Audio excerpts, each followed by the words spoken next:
Hey, this is JP with Central Idaho Mountain Weather. It's January 23rd, 2026. Looking out at the Devil's Bedstead East over in the Pioneers. Looking pretty rocky on that side. Gets a lot of south exposure there. And if you're still enjoying this broadcast, we ask you to do a one-time donation or even better, sign up for that monthly sustaining membership. We have a weak wave moving through today that's going to produce some clouds in the morning. It looks like it's going to clear up by the afternoon. Then more pronounced trough drops in tomorrow, bringing us some more weather, possibly some snow showers. We'll look at the HRRR in a second here, but the overall theme this weekend is going to be cooler temperatures with some dry northerly air coming in. It's going to cool things off through the weekend.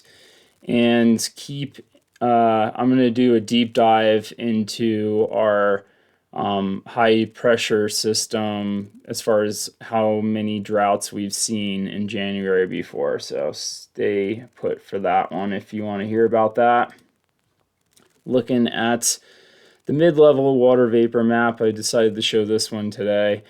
You can see that kind of heavier band of clouds here moving through with a pocket of dry air behind it.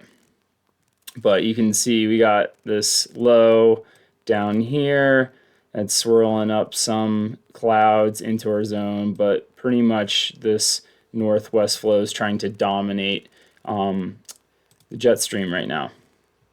Looking at the satellite here, you can see a little bit clearer. This is the band of clouds kind of moving northwest like that. So we have dry air above that, and then clouds below that. So this should filter through the day and clear up. You can see that light blue color of the stratus cloud still over Boise and the Snake River. It's supposed to break up today, but forecasters were not looking too confident in that. Kind of skip through a couple of those slides here. I want to show you the HRRR because this is the closest we've seen moisture come to us. We're in day 15 now of drought. Looks like tomorrow night, Saturday night, we might have a chance of very light flurries, not even really green, so probably nothing with that. Looking ahead, we are above normal temperatures for the next, this one's to February 5th. And this just came out yesterday. Yeah, so latest update on precip, we are going to be below average through the rest of January.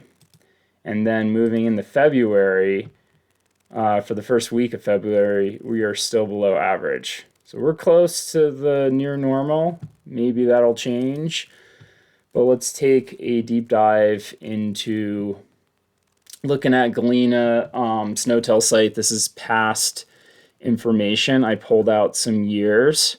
The black line is our current year. Anytime you see these flat lines, that is no precip falling. This is measuring the snow water equivalent, the SWE, how much snow we're getting out there, at least how much water is in the snow we're getting out there.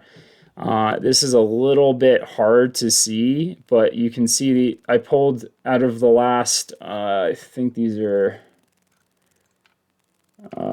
do some quick math here, 30 plus years, the last 30 plus years of data. These are kind of showing similar trends to where we're at now with our snowpack, with honestly 1983 sticking out the most.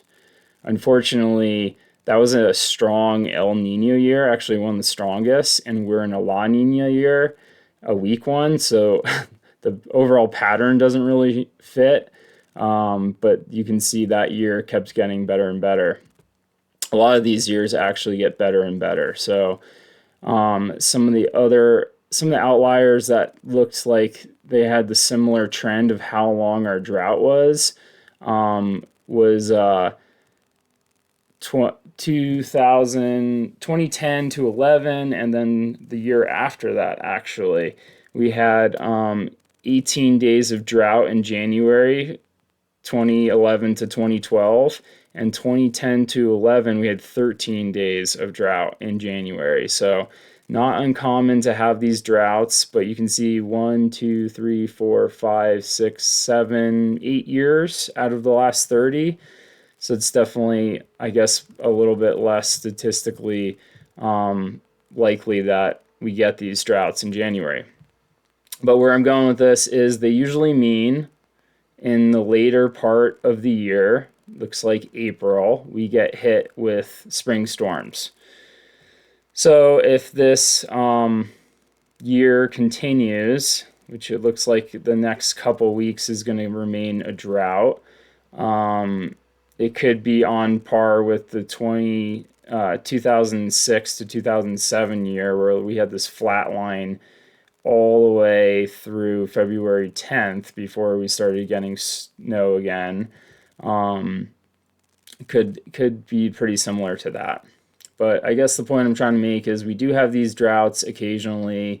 They usually indicate that we will have a later snowfall in April and May. All right. Already talked quite a bit. Let's get into some models here, and then I'll finish this up. So we have a couple systems moving through, and I'm just going to highlight our next real chance of possible snow. This is looking at next Wednesday. This is the Euro. You can see a pretty well formed closed low forming over California that could continue to swirl up some moisture into our area for Thursday time frame. However, if you look at the same run for the GFS, the other long range model, you can see that trough system is a lot less potent. So not really good agreement there. Therefore, we're going to wait and see. And looking at how much snow we're going to get based on the MBM model, really nothing. Nothing till it looks like that Thursday time frame, Wednesday, Thursday time frame, and it's looking like lights amount of snow. So not a really great forecast for y'all, but did a little deep dive into the high pressure, high and dry January.